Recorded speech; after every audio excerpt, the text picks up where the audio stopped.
Fala família, bem-vindos ao canal Vitrine Política. Aqui a verdade não pede licença. Você já percebeu como certas verdades nunca passam na TV? Como alguns nomes são protegidos a qualquer custo, enquanto outros são massacrados todos os dias? Isso não é coincidência, é sistema. No Vitrine Política a gente não finge neutralidade, não engole narrativa pronta e não abaixa a cabeça pra ninguém.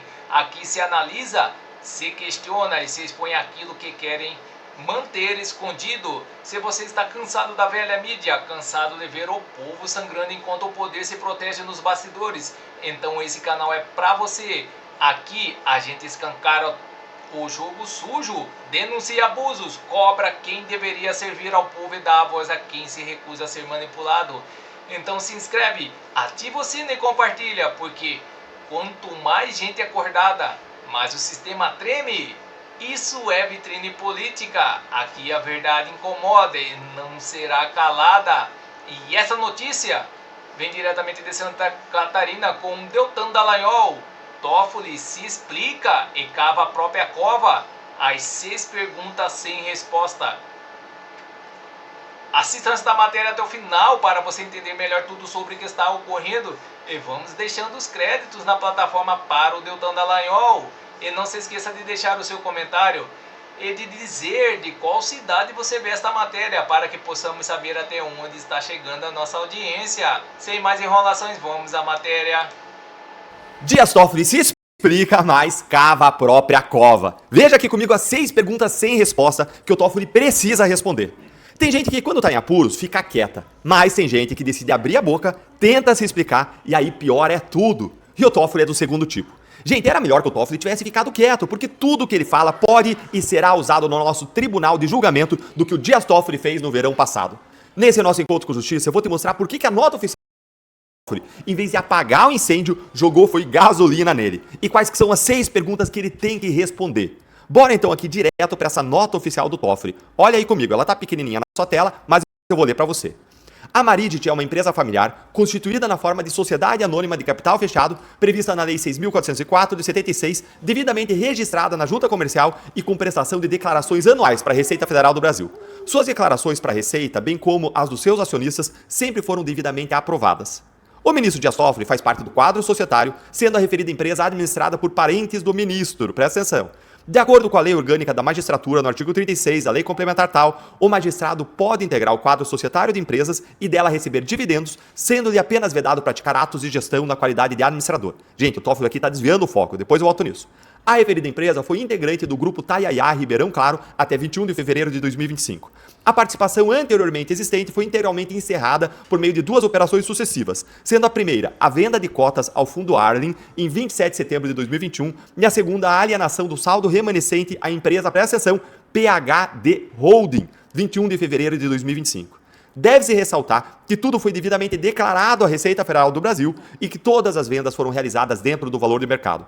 Todos os atos e informações da Maridit e dos seus sócios estão devidamente declarados à Receita Federal do Brasil, sem nenhuma restrição. Vou seguir lendo para você aqui, ó, tá na parte de baixo. A ação referente à compra do Banco Master pelo BRB foi distribuída ao ministro Dias Toffoli em 28 de novembro de 2025. Ou seja, quando há muito, a Maridit não fazia mais parte do grupo Taiaiá Ribeirão Claro. Ademais, o ministro desconhece o gestor do Fundo Arlen, bem como jamais teve qualquer relação de amizade e muito menos amizade íntima com o investigado Daniel Vorcaro. Por fim, o ministro esclarece que jamais recebeu qualquer valor do Daniel Vorcaro e do seu cunhado Fabiano Zettel.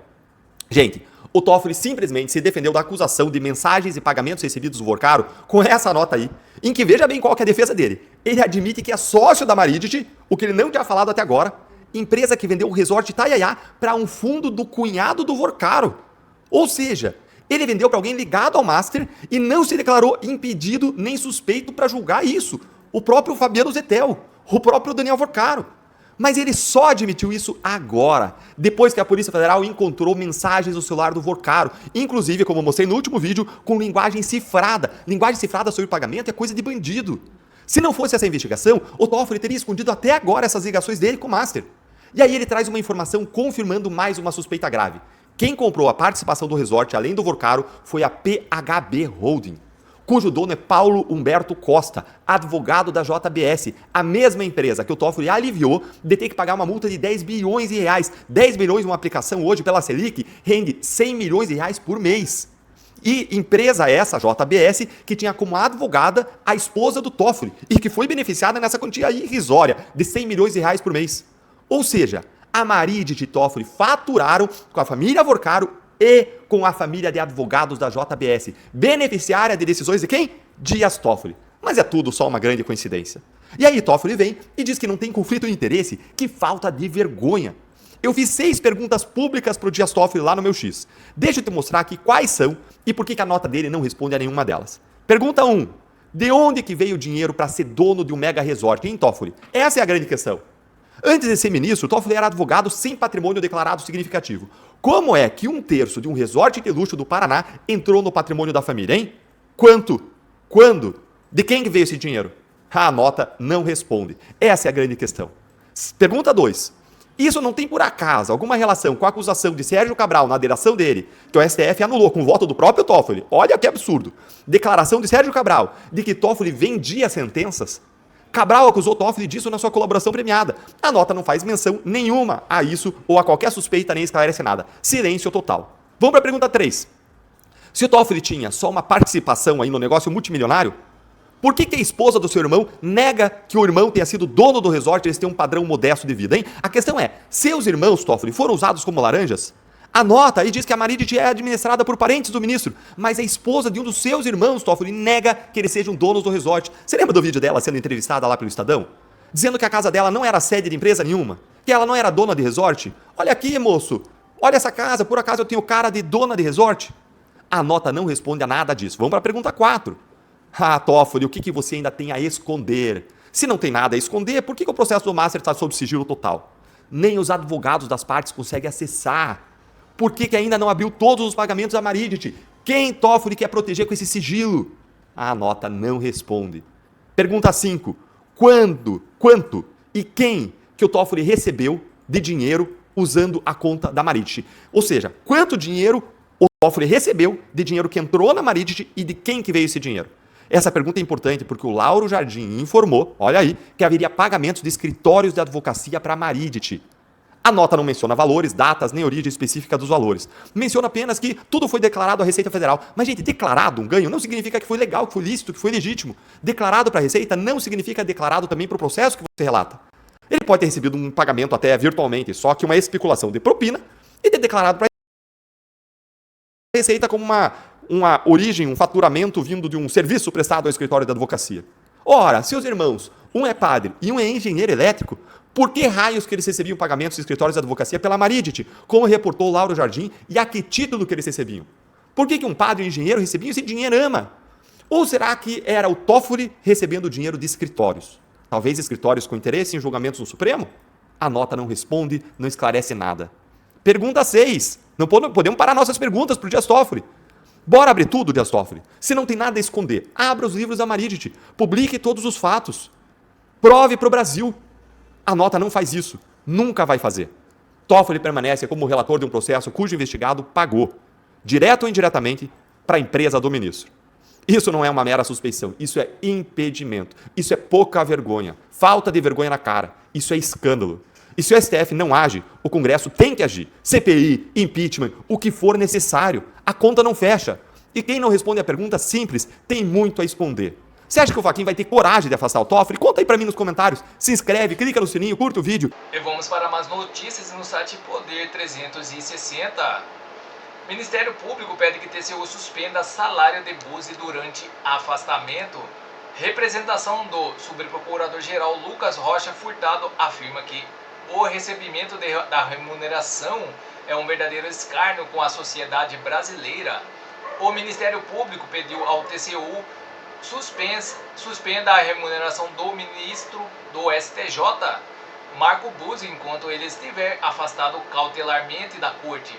O documento, assinado pelo subprocurador-geral Lucas Rocha Furtado, foi enviado nesta quinta-feira. Buzzi foi afastado do Supremo Tribunal de Justiça nesta terça-feira após sessão extraordinária do Pleno. Ele responde por investigação interna por importunação sexual a uma jovem de 18 anos durante as férias em Balneário Camboriú.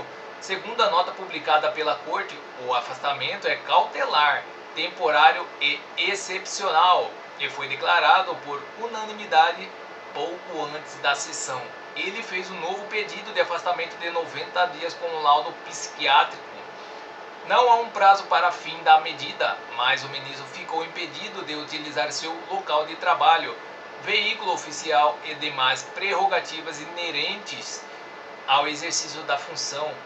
Os magistrados definiram que irão se reunir novamente em 10 de março para analisar as conclusões da comissão de sindicância definida no dia 4 de fevereiro em uma sessão extraordinária do Pleno. Entretanto, enquanto fica afastado, Buzzi recebe um salário base de R$ 44 mil, assim como outros ministros dos tribunais superiores, conforme a lei número 9.655 de 2 de junho de 1988. O salário de ministro dos tribunais superiores correspondente a 95% dos subsídios mensal bruto fixado para magistrados do Supremo Tribunal Federal de R$ 46.366,19. Por outro lado, ele deixa de receber penduricalhos como gratificações, benefícios e auxílios, conforme deliberado pelo CNJ. Em 2024, o subprocurador argumenta que as investigações contra Buzzi tratam de um comportamento que não apenas viola a dignidade das vítimas, mas também compromete a imagem e a credibilidade do Poder Judiciário como um todo. Furtado escreveu que permitir que o ministro continue a receber sua remuneração integral é um verdadeiro escárnio com a sociedade brasileira. Segundo ele, trata-se de um desrespeito às mulheres vítimas de violência, às famílias que dependem de serviços públicos de qualidade e todos os cidadãos que esperam que os recursos públicos sejam utilizados de forma responsável e ética.